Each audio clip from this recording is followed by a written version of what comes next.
নামের একটা উম্মত ছিল, অর্থনৈতিকভাবে গরিব, অন্যদিকে নিঃসন্তান, আবার অন্যদিকে ছিল অন্ধ।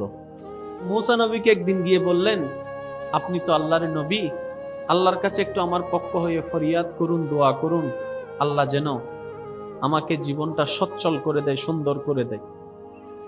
মূসা নবী আল্লাহকে বললেন তার পক্ষ হয়ে। আল্লাহ পাক মূসা নবীকে জানালেন, তোমার সেই উম্মতকে বলো, আমার সেই বান্দাকে বলো, তার একটি দোয়া আমি কবুল করব। মূসা নবী এসে তাকে জানালেন যে আল্লাহ বলেছেন তোমাকে যে কোনো একটি দোয়া কবুল করার সুযোগ দেওয়া হবে। সমস্যা কয়টি? একদিকে অন্ধ, একদিকে অর্থনৈতিক অবস্থা ভালো না, তৃতীয় নম্বর হচ্ছে সন্তান। আল্লাহ দোয়া কবুল করবে কয়টা? সমস্যা কয়টা? সে পড়ে গেছে পেঁচে।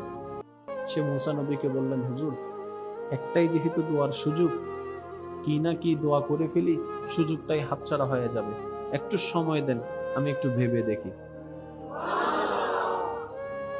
সে বাসায় গেল, পেরেশান হয়ে বসে আছে। তার স্ত্রীটা ছিল নেককার, তার স্ত্রীটা ছিল আল্লাহ ভীরু একজন মহিলা, সর্বদা যে কোনো পরিস্থিতিতে সুখে দুঃখে আল্লাহর প্রশংসায় নিজের জবানকে ব্যস্ত রাখত। জীবন নিয়ে কখনো হা হুতাশ করেনি, আল্লাহর উপরেই সন্তুষ্টি থাকত। স্বামীর পেরেশান চেহারা দেখে স্ত্রী জিজ্ঞেস করলেন, কোন বিষয়টা আপনাকে এত ভাবনার মধ্যে ফেলে দিয়েছে? সে সমস্ত কথা তার স্ত্রীকে খুলে বললেন এবং এটাও জানালেন একটা মাত্র দোয়া কবুল হবে, যেমন তেমন দোয়া তো করা যাবে। এবার তার স্ত্রী বললেন, আপনি টেনশন করবেন না, আগামী দিনে তো মূসা নবীকে বলতে হবে, আপনি সারা রাত সুন্দর করে ঘুমান, আমি সকালে আপনাকে জানাবো। সকাল যখন হলো, ওই স্ত্রী তার স্বামীকে সুন্দর করে একটা দোয়া শিখিয়ে দিলেন। ওই দোয়াটা শুনে স্বামীর মুখে মুচকে হাসি ফুটে গেল। এবার স্বামী দৌড়াই গেলেন মূসা নবীর কাছে। মূসা নবী বললেন, কোন দোয়া করবা সিলেক্ট করেছো, নির্দিষ্ট করেছো? বলে যে হ্যাঁ করেছি। মূসা নবী বলে যে তাহলে বলো, আমি তোমার পক্ষ হয়ে আল্লাহর কাছে কোন বিষয়ে দোয়া করব। এবার সেই বান্দাটা মূসা নবীকে বলে, হে আল্লাহর নবী মূসা, আপনি আমার পক্ষ হয়ে আমার আল্লাহকে একটি কথা বলুন, আমি যেন সচ্ছলতা জীবনের সাথে সুন্দর একটি ঘরের মধ্যে তৃতীয় সন্তানের বউয়ের হাতের রান্না নিজের চোখে দেখে খেতে পারি। আরেকটু জোরে বলেন না সুবহানাল্লাহ।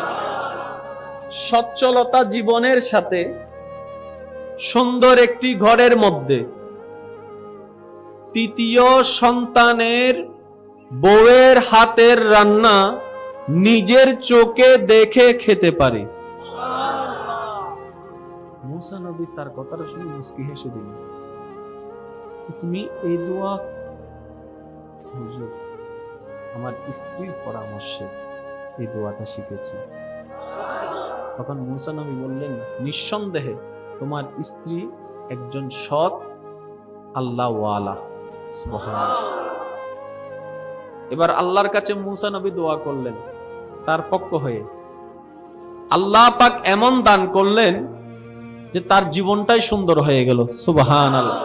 দোয়াটা কেমন ছিল দেখেন, সচ্ছল জীবনের সাথে, তার মানে গরিবী আর নাই, সুন্দর একটা ঘরের মধ্যে, তার মানে বাঙ্গা ঘর সুন্দর ঘরে পরিণত হয়েছে।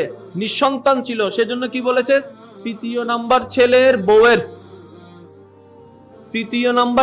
বউয়ের, তার মানে একটা নয়, দুইটা নয়, তিনটা সন্তান।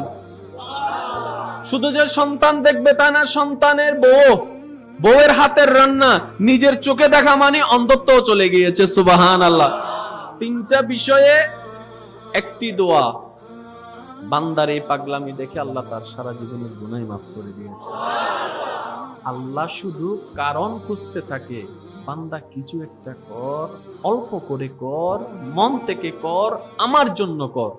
এমন কিছু একটা কর যে করাটা দেখে আমি খুশি হয়ে তোর সারা জীবনের গুনাহকে মাফ করে দিতে পারি।